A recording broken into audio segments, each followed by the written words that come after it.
के कही तोहरे के करनवा मोरे ललनवा छूटे राम। के कही रानी के करनवा मोरू ललनवा छूटे राम। को भवन में बैठी के कही ठाने हैं अलखनवा।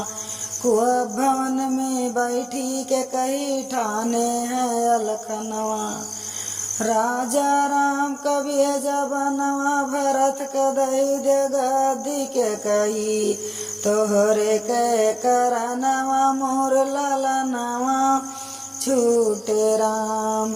के कही रानी के करनवा मोर ललनवा छूटे राम। हाथ जोड़ के खड़े राजा दशरथ करते हैं रोदनवा। हाथ जोड़ के खड़े राजा दशरथ करते हैं रोदनवा। के कही मानव मोर कहनवा चौथे पनवा के ललनवा कई सबनवा जई है राय।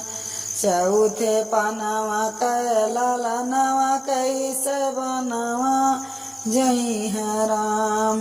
के कही तोहरे के करनवा मोर ललनवा छूटे राम।